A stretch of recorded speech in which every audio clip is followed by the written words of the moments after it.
live in South Wales.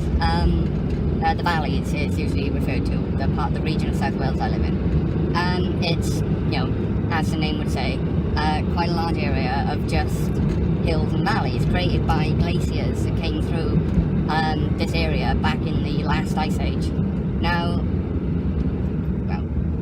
this area is actually known, though, for quite a rich Celtic and also Roman heritage.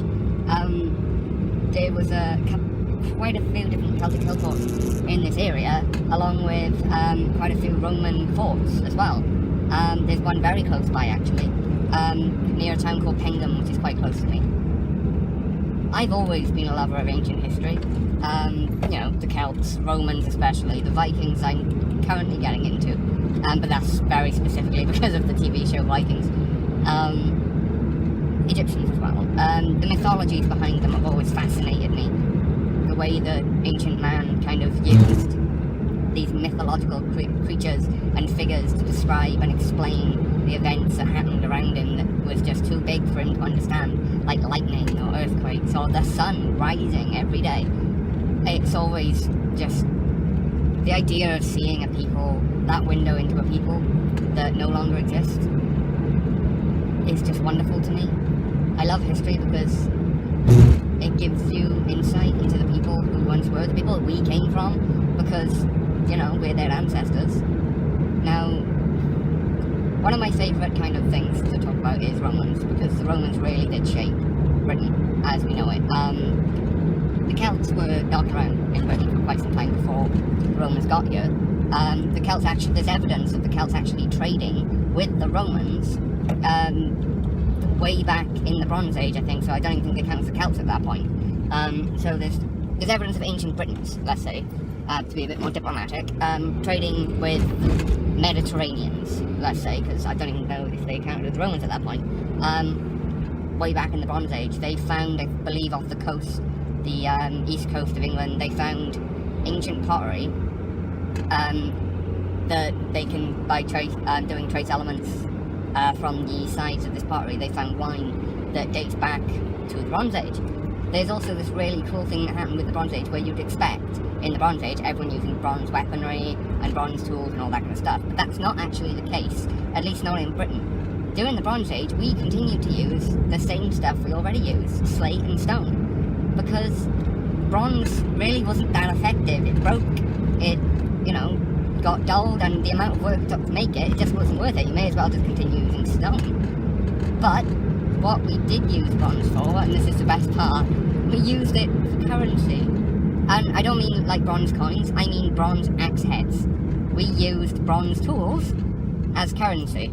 There's this really cool thing they found where there's a giant pit just filled to the brim with axe heads, bronze axe heads, where basically at the time they entered something similar to a recession, and they just weren't worth anything anymore, so some fucker buried them. I mean, that's amazing to me.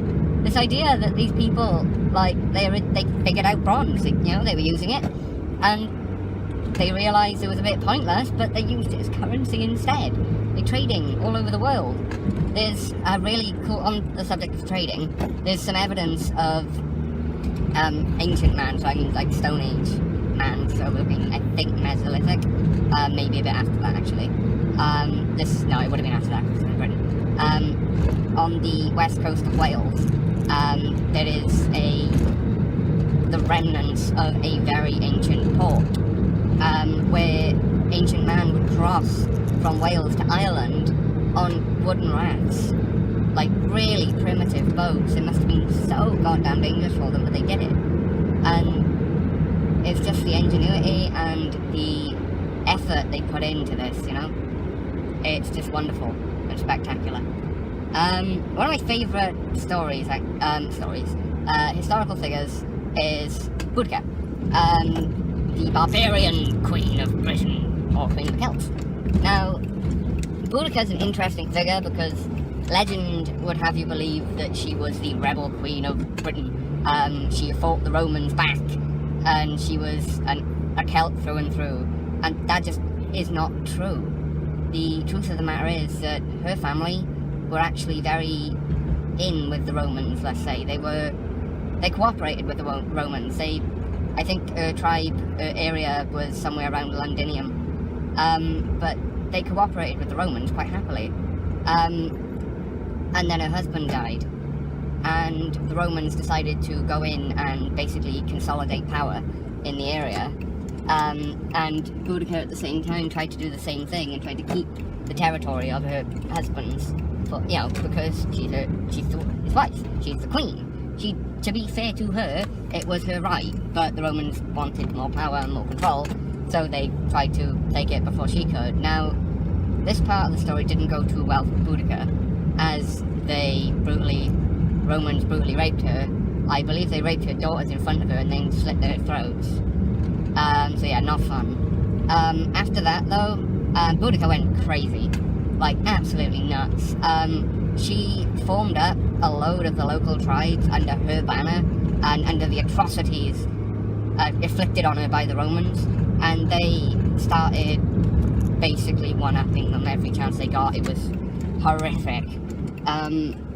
There's stories of Celts running into Roman towns and cutting I think the left breast off of Roman female, people of nobility, female nobles, and stitching them onto their face while they're still alive. And lots of other just horrific stories about people who sheltered themselves in a local garrison, and they burnt the garrison down with the women, children and babies still inside, because all the soldiers were fighting, and they died fighting the Celts.